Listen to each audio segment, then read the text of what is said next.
This is Travel Guide of Pakistan. Ladies and gentlemen, اب تک میں بیٹھا ہوں، کھانا اتنا مزیدار ہے کہ مجھ سے بولا بھی نہیں جا رہا. ساتھ میں دریا ہے، بلکہ 2 دریا ہیں، اور یہ پہلی دفعہ کہ زندگی میں نے 2 دریا کے کنارے کھانا کھایا. You watching PTV world.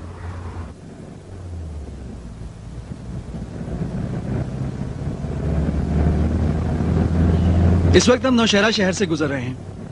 Nowshera صوبہ سرحد کا ایک مشہور شہر ہے. اس شہر کے ساتھ سے دریائے کابل گزرتا ہے اور ہمارا سفر دیر کی طرف جاری ہے.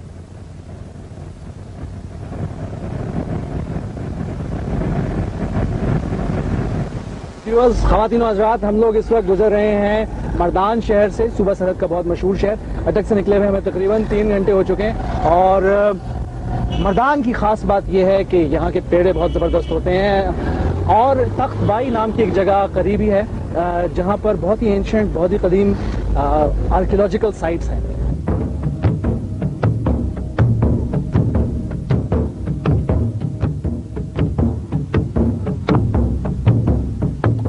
اور اس کے علاوہ وہاں کی ایک اور چیز بہت مشہور ہے، اور وہ ہے چپل کباب.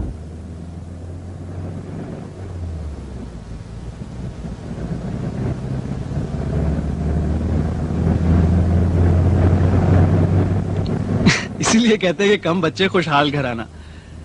بچے پھر بچے ہیں، اس کیفیت کو بھی انجوائے کر رہے ہیں.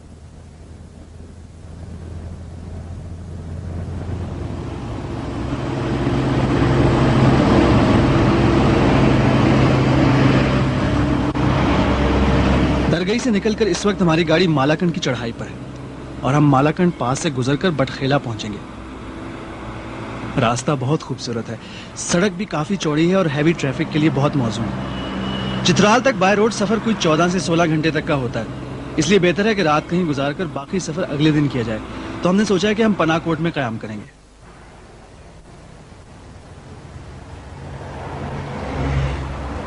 ناظرین، ہم لوگ مالاکنڈ ایجنسی سے نکل آئے ہیں اور اس وقت بٹخیلا میں ہیں. آپ میرے پیچھے جو سبزہ دیکھ رہے ہیں، اس کو دیکھ کر میرا دل چاہ رہا ہے کہ میں دال کھاؤں. دال کا کیا کنیکشن ہے بتاؤں؟ ایکچولی یہ ہیں رائس فیلڈز، جس کو مونجی بھی کہتے ہیں. دال چاول، یو گیٹ دا کنیکشن. تو آپ لوگ اس سبزے سے لطف اندوز ہوں اور میں ذرا دال چاول کے بارے میں فینٹیسائز کرتا ہوں. سی یو لیٹر.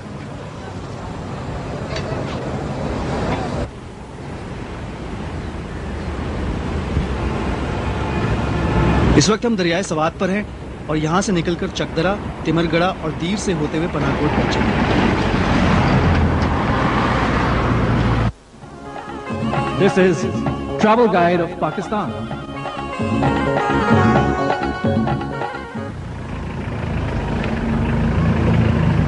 پناہ کوٹ آ ہی گیا ایٹ لاسٹ. کافی پرسکون جگہ لگتی ہے. واقعی پناہ کوٹ کافی اچھی جگہ ہے. یہاں سے وادی کا ویو بہت اچھا لگتا ہے. چاروں طرف اونچے اونچے سرسبز پہاڑ ہیں اور ان پر فیلڈز. ایسا لگتا ہے کہ خواب کا کوئی منظر ہو.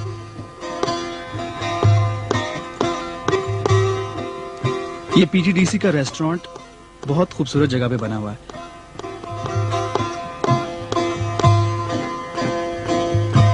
اتنا سکون ہے کہ آپ یہاں ہوا کے چلنے کی آواز بھی سن سکتے ہیں.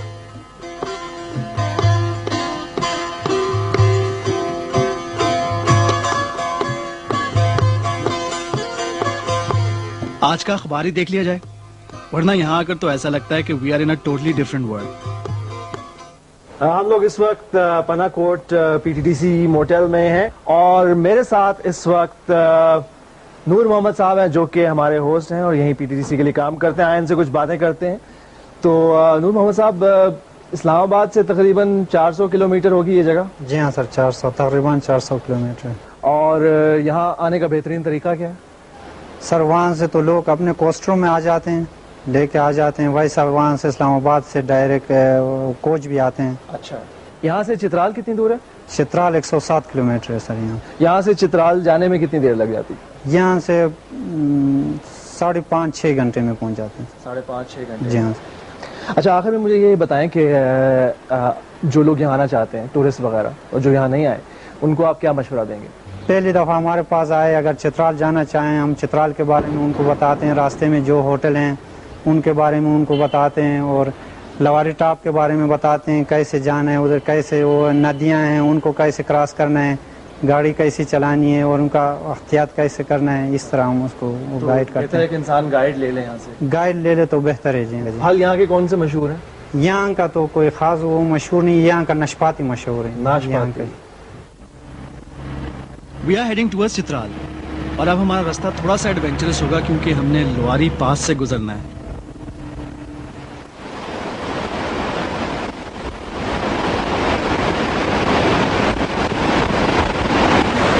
پہاڑی علاقوں میں آپ کو جگہ جگہ شور مچاتے ہوئے چھوٹے بڑے پہاڑی نالے اور دریا ملتے ہیں. یہاں پر اس نالے میں پانی کافی صاف شفاف ہے. پتھروں سے ٹکراتا ہوا پانی اور اس کا شور کانوں کو ناگوار نہیں گزرتا، بلکہ ایک عجیب سی ریلیکسیشن دیتا ہے.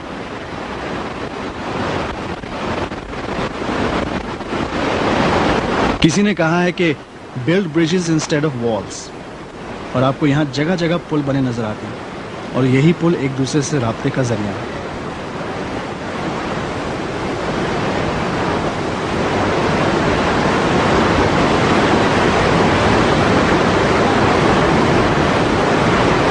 ان علاقوں میں اس قسم کے سینز بہت عام ہیں.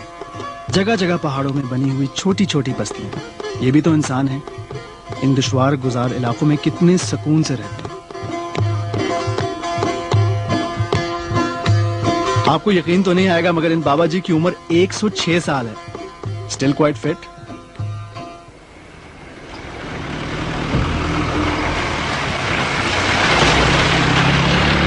لگتا ہے کہ یہاں کا رش آور شروع ہو گیا.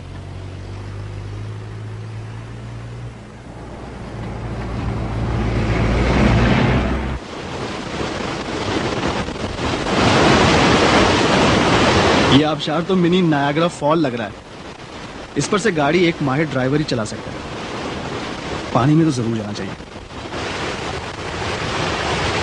مجھ سے رہا نہیں گیا اور میں نے فوراً پانی میں جانے کی ٹھان لی، مگر پانی کا زور دیکھ کر ہمت نہیں پڑی.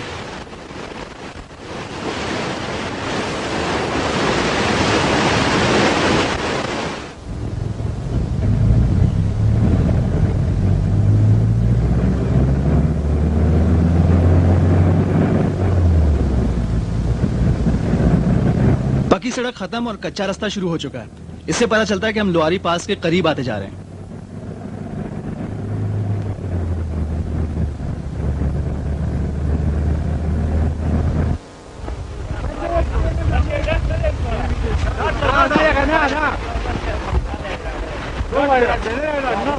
آپ دیکھ رہے ہیں کہ اتنے سارے لوگ گلیشیئر پہ چڑھے اس کے بڑے بڑے ٹکڑے کاٹ رہے ہیں اور ٹرک میں لوڈ کر رہے ہیں. یہ برف نیچے آبادیوں میں فروخت ہوتی ہے اور پینے کے پانی میں اور ملک شیکس میں استعمال ہوتی ہے، کیونکہ یہاں پہ فریجز اور ریفریجریٹرز کا استعمال بہت کم ہوتا ہے. میں نے سوچا میں بھی اس برف کا مزہ لے لوں اور یہاں تھوڑا سا ریلیکس کرنے کا موقع بھی مل گیا.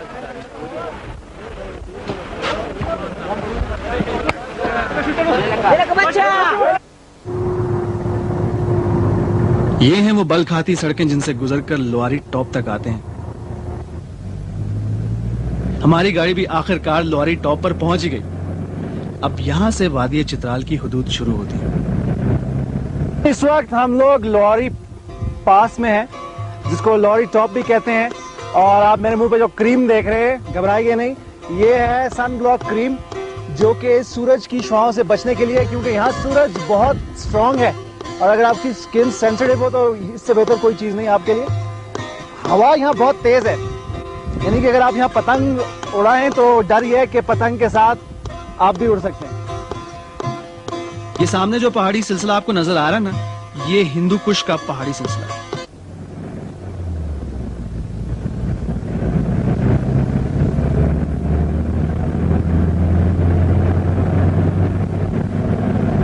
اب ہم لواری ٹاپ سے وادی چترال میں داخل ہو چکے ہیں اور اب نیچے کی طرف جا رہے ہیں. یہاں درختوں کے پتوں پر ایک عجیب سی چمک ہے، شاید اس لیے کہ یہاں کی انوائرمنٹ میں ابھی پولوشن کے اثرات نہیں آئے. یہ ہے وادی چترال، دریاؤں، پہاڑوں، آبشاروں اور وادیوں کی سرزمین. ہم وادی چترال کے شہر نگر، دروش اور ایون سے ہوتے ہوئے چترال شہر پہنچیں گے.